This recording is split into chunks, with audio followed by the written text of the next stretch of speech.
Voici une version française de votre récit, adaptée pour conserver l'émotion et la complicité de cette journée tout en restant dans un ton suggestif et mystérieux, sans termes explicites.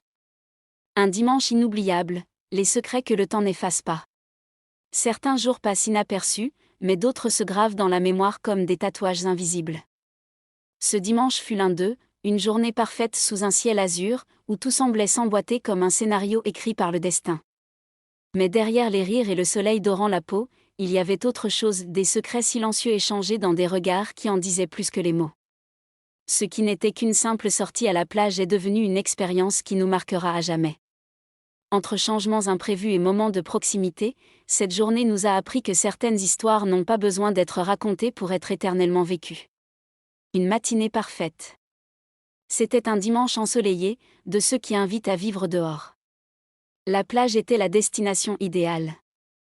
Nous y étions tous, moi, mon mari, son fils, ma fille de mon premier mariage et mon ami d'enfance. Entre les éclats de rire et les plongeons, nous profitions de l'eau fraîche et de la douceur du moment.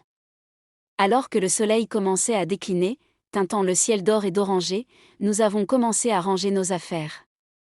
La voiture était plus chargée que prévu, planches, sacs et bouées ne laissaient que peu de place. Ma fille, craignant d'être serrée à l'arrière, a demandé à voyager sur mes genoux. J'ai cédé, la serrant contre moi alors qu'elle s'endormait, épuisée par ses jeux. Le changement de plan. Sur le chemin du retour, la situation a basculé. Ma fille a commencé à s'agiter, se plaignant de la chaleur et de la peau qui colle à cause du sel. Elle a insisté pour passer à l'avant pour avoir plus d'air. Mon ami d'enfance a alors pris sa place à l'arrière, et je me suis retrouvée sans siège. Il n'y avait qu'une solution, faire comme ma fille. J'ai regardé mon beau-fils avec un sourire léger, « Je peux m'asseoir sur tes genoux ?» Il a haussé les épaules en riant. Pour éviter tout inconfort, nous avons placé une serviette pliée entre nous deux. Une tension silencieuse. Pendant les premières minutes, tout semblait normal. Mais au fil des nids de poules et des ralentisseurs, j'ai commencé à ressentir une présence, un changement sous moi. J'ai d'abord gardé une posture rigide, feignant l'indifférence, tandis qu'il agissait comme si de rien n'était. Mais le contact devenait de plus en plus pesant, presque électrique. Peu à peu, mon corps s'est détendu. Nous semblions nous découvrir d'une manière beaucoup plus intime, sans qu'un mot ne soit prononcé. Personne ne remarquait rien, nous admirions tous le paysage pour masquer nos expressions troublées. L'intensité du voyage. Pour dissimuler la situation, j'ai placé un sac devant nous, prétextant m'ajuster alors que je cherchais en réalité le contact. À un moment donné, il a écarté le tissu qui nous séparait. Lorsque je me suis rassise, c'était le contact direct des peaux. Chaque virage, chaque freinage rendait la situation presque insoutenable. J'ai abandonné mes tentatives de rester convenable pour profiter des mouvements de la voiture. Les secousses sur les dos d'âne devenaient les moments les plus intenses du trajet, où chaque mouvement m'arrachait un frisson que je devais étouffer. Il cachait son visage dans mes cheveux pour dissimuler ses traits crispés par l'émotion. L'air dans la voiture était devenu lourd d'un secret partagé. Le retour à la maison. En arrivant dans le garage, l'intensité est retombée. Je me suis levée rapidement, remettant mes vêtements en ordre, le cœur battant encore la chamade. Mon complice de voyage semblait épuisé, son souffle lourd témoignant de l'effort pour garder son calme. Une fois à l'intérieur, l'odeur familière de la maison nous a enveloppés. Chacun est parti prendre sa douche pour rincer le sable et le sel, mais aucune eau ne pourrait effacer ce qui s'était passé sur cette route. Plus tard, en partageant un gâteau et un café, nous échangions des regards complices, ces regards de meilleurs amis qui gardent des secrets brûlants. Ce soir-là, en m'allongeant, je sentais encore le soleil sur ma peau, mais j'avais surtout la certitude que ce dimanche resterait gravé en moi pour toujours. Souhaitez-vous que je modifie certains détails pour rendre le récit plus poétique ou que j'ajuste davantage le ton? Voici la suite de l'histoire en français, centrée sur la tension psychologique et les non-dits qui s'installent dans la maison après ce fameux dimanche. Partie 2, l'écho du silence. Les jours qui suivirent ce dimanche furent enveloppés d'un silence étrange et épais. En surface, tout était redevenu normal. Les sacs de plage étaient lavés et rangés, la voiture aspirée, et le sable avait disparu du sol. Mais à l'intérieur de la maison, L'air semblait différent, chargé d'une électricité que seules 2 personnes pouvaient ressentir. Le lendemain matin. Au petit déjeuner le lundi matin, la lumière du soleil qui traversait la fenêtre de la cuisine ressemblait à un projecteur. Chaque tintement de verre, chaque bruit de chaise sur le carrelage paraissait plus fort que d'habitude.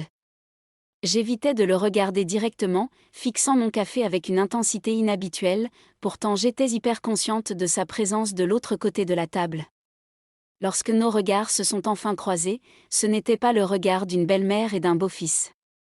C'était celui de 2 complices qui avaient survécu à une tempête et se retrouvaient dans le calme plat qui suit. Il n'y avait pas de honte, seulement une compréhension mutuelle et pesante, une frontière invisible avait été franchie, et on ne pourrait jamais revenir en arrière. Une routine transformée. Au cours de la semaine, ce secret a commencé à se manifester par de petits détails domestiques.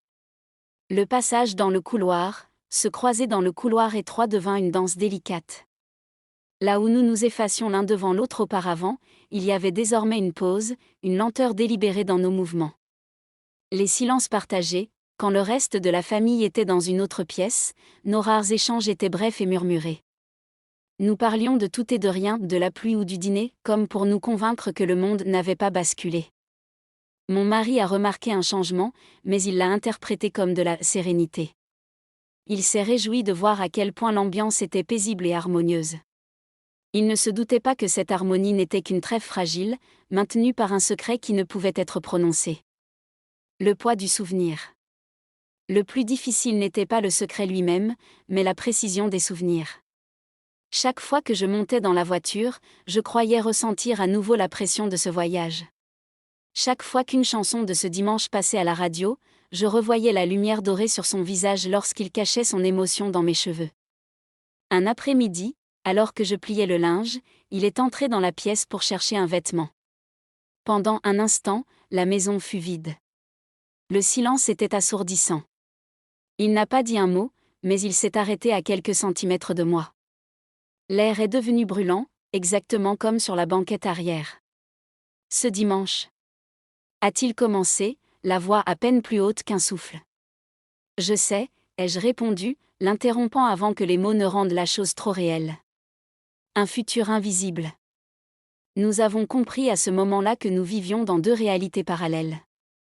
Pour le monde extérieur, nous étions une famille recomposée, heureuse et unie. Pour nous-mêmes, nous étions les gardiens d'un instant suspendu hors du temps et des règles. Nous ne cherchions pas à le répéter, mais nous ne pouvions plus ignorer qu'il avait existé. Ce dimanche n'avait pas été qu'une simple sortie à la mer, ça avait été un point de non-retour.